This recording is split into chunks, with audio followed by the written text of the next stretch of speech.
Typing जानते हैं? Computer पर काम करना आता है आपको? इन दोनों सवालों का जवाब आपको हाँ में देना होता है यदि आप नौकरी करने के इच्छुक हैं तो। आजकल आप किसी भी ऑफिस में अगर नौकरी करना चाहते हैं तो आपसे सबसे पहले 2 सवाल पूछे जाएंगे। एक, क्या आपको टाइपिंग आती है? दूसरा, क्या आपको कंप्यूटर पे काम करना आता है? और मैंने कई बार देखा है कि कोई भी व्यक्ति जब बताता है कि हाँ मुझे टाइपिंग आती है, तो ये अक्सर होता है कि उसे इंग्लिश टाइपिंग आती होती है। इंग्लिश टाइपिंग आती है? हिंदी टाइपिंग?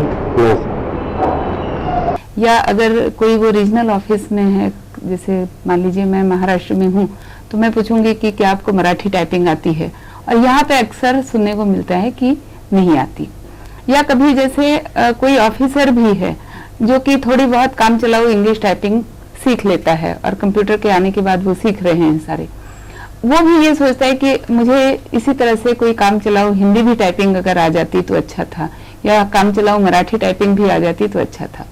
लेकिन इसके लिए अगर मुझे बहुत मेहनत करनी पड़े, 6 महीने 8 महीने लगाने पड़े सीखने में, तो वो फिर किसी के बस की नहीं होती।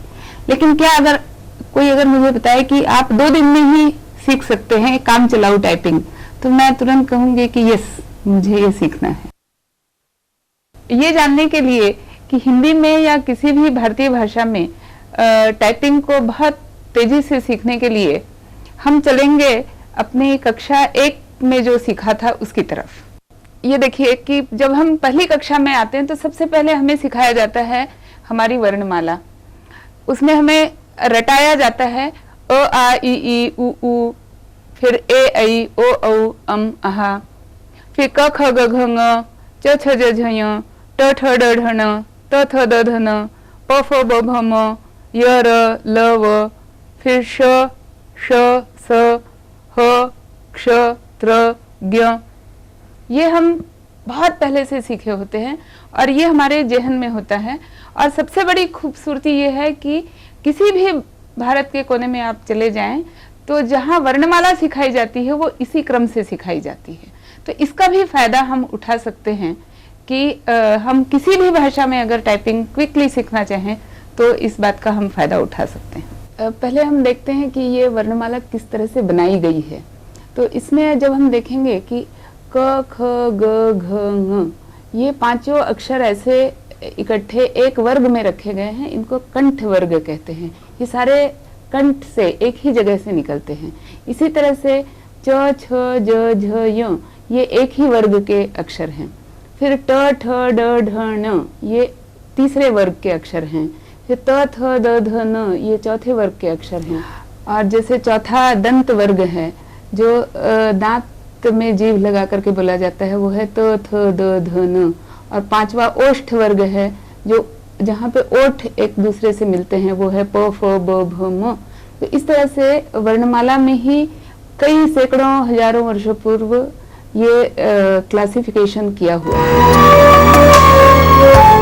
ये हमें पहली कक्षा से ही हमें ये मालूम होता है कि क ख ग घ ङ, ये 5 अक्षर एक साथ चलते हैं। फिर च छ ज झ ञ, ये एक साथ चलते हैं। फिर ट ठ ड ढ ण एक साथ चलते हैं। त थ द ध न एक साथ चलते हैं। प फ ब भ म एक साथ चलते हैं।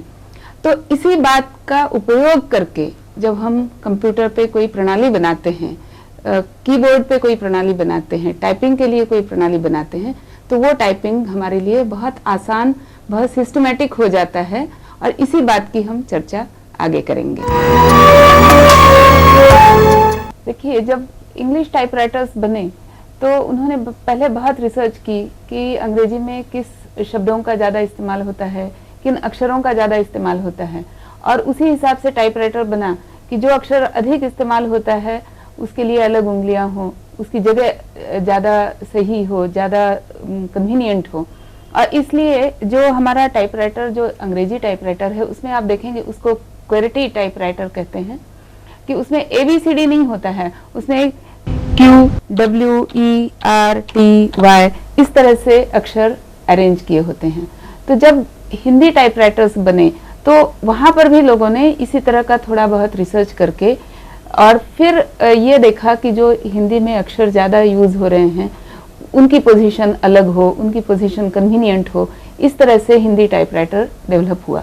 उसी तरह से जब किसी दूसरी भारतीय भाषा में टाइपराइटर्स डेवलप हुए तो हालांकि वर्णमाला सभी भाषाओं में एक है और मात्रा लगाने का तरीका भी हर एक भाषा का एक ही सा है, लेकिन फिर भी चूंकि भाषा अलग है इसलिए जब दूसरी भाषा में टाइपराइटर डेवलप हुआ तो उन्होंने उसका कीबोर्ड जो है वो इस तरह से बनाया ताकि उस भाषा के टाइपिंग के लिए वो आसान पड़े। इसलिए आप देखेंगे कि हिंदी का अगर कीबोर्ड होगा और मलयाली की टाइपिंग का अगर कीबोर्ड होगा तो ये दोनों कीबोर्ड अलग अलग होते हैं। इसका एक दुष्परिणाम या एक गैर जिसको हम कहेंगे कि एक जिससे हमें परेशानी की बात हुई वो ये है कि अगर कोई आदमी किसी भारतीय भाषा में टाइपिंग सीख भी लेता है तो भी वो उसी अपने ज्ञान का या एक्सपर्टाइज का या प्रैक्टिस का इस्तेमाल वो दूसरी भाषा में नहीं कर सकता है। अगर मेरे पास कोई व्यक्ति आता है और कहता है कि मैं हिंदी टाइपराइटिंग जानता हूँ लेकिन मुझे उसको हिंदी के साथ साथ दूसरी भी टाइपराइटिंग अगर करवानी है तो वो मैं नहीं करवा सकती क्योंकि टाइपिंग की कीज अलग अलग हैं। अब इसलिए अगर मुझे हिंदी के अलावा इंग्लिश के अलावा अगर मुझे हिंदी भी थोड़ी बहुत टाइपिंग करने की इच्छा है, थोड़ी बहुत मराठी भी टाइपिंग करने की इच्छा है, तो मुझे हर बार अलग तरह से प्रयास करने पड़ेंगे, हर बार अलग कीबोर्ड मुझे सीखना पड़ेगा, हर बार अलग कीबोर्ड मुझे याद रखना पड़ेगा। लेकिन जब सीडैक ने इस पूरे प्रश्न को गहराई से देखा और उन्होंने बड़ा इस पे सोच विचार लगाया और उन्होंने कहा कि हम ये तरीका हम नहीं अपनाते हैं, हम जाते हैं दोबारा अपनी वर्णमाला की बात पर और वहां से हम एक नया तरीका ढूंढ करके या एक नया तरीका हम बनाते हैं ताकि सारी भारतीय भाषाओं के लिए वो एक ही तरीका लागू हो।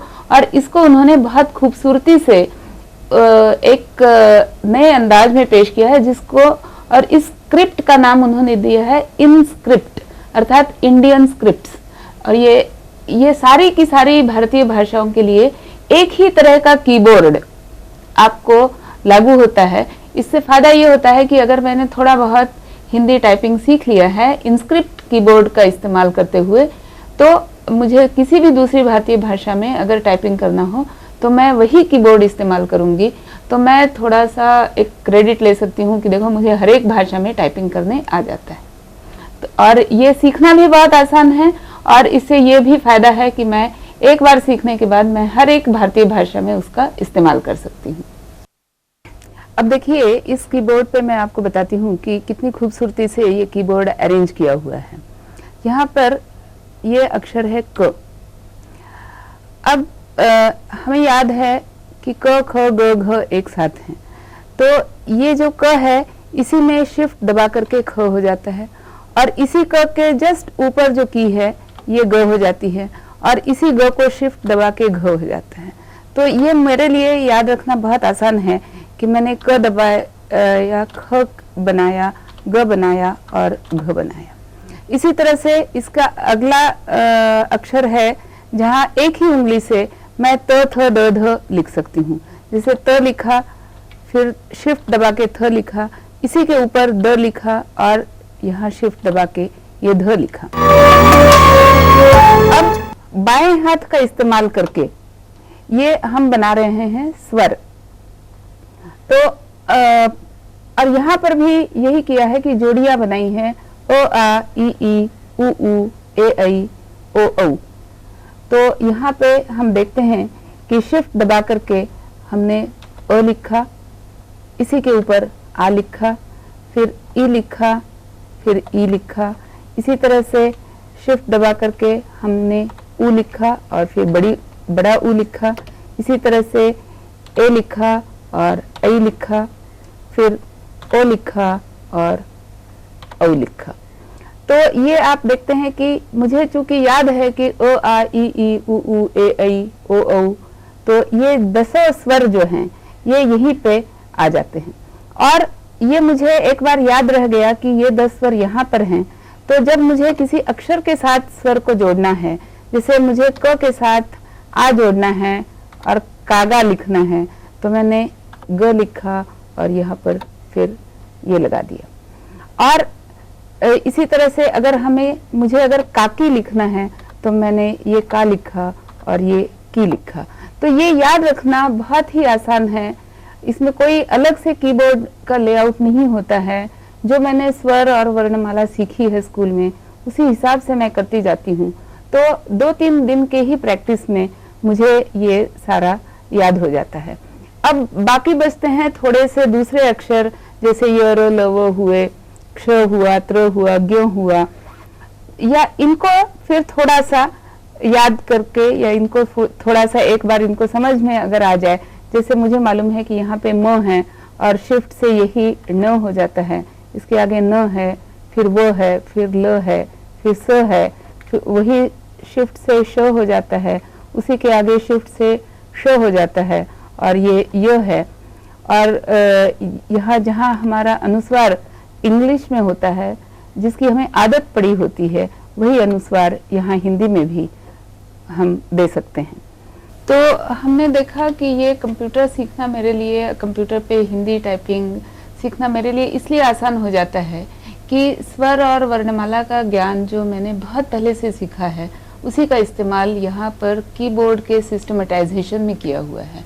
और ये जो आसानी है कीबोर्ड की, इसका फ़ायदा मैं उठा सकती हूँ। खूबसूरती की बात मैं ये भी बता दूं, इसका ये एक फ़ायदा मैंने और भी उठाया है कि जैसे अब मैंने यहाँ पे क टाइप किया और मुझे मालूम है कि यहाँ एक बटन दिया हुआ है जिसे मैं बता सकती हूँ कि मुझे मराठी या देवनागरी की जगह पे मुझे कन्नड़ स्क्रिप्ट चाहिए, और मुझे ये मालूम है कि कन्नड़ स्क्रिप्ट के लिए भी क यहीं पे आ रहा है। तो अब जब मैंने यहाँ पे क का बटन दबा दिया तो यहाँ पे क लिखा गया कन्नड़ स्क्रिप्ट में, और मुझे ये मालूम है कि ये कन्नड़ का क है। तो इसलिए अगर मुझे कन्नड़ स्क्रिप्ट सीखनी है, आसामी स्क्रिप्ट सीखनी है, तो ये एक बहुत अच्छा तरीका है दूसरी स्क्रिप्ट सीखने का भी। और ये भी फ़ायदा आप इस कंप्यूटर के जरिए मैंने उठाया है और आप भी उठा सकते हैं। अब मैं एक किस्सा बताऊं कि एक व्यक्ति था जिन्हें एक हिंदी नाटक में भाग लेना था और उनका बड़ा मेजर रोल था। उन्हें हिंदी बोलने तो आती थी लेकिन हिंदी पढ़ना नहीं आता था। तो उन्होंने ये किया कि पूरा का पूरा नाटक, और खासकर जिसमें जहां उनका रोल था, वो उन्होंने सारा का सारा ओरिया में लिख लिया, और मतलब भाषा हिंदी, स्क्रिप्ट ओरिया, और इस तरह से उन्होंने नाटक में अपना रोल याद किया।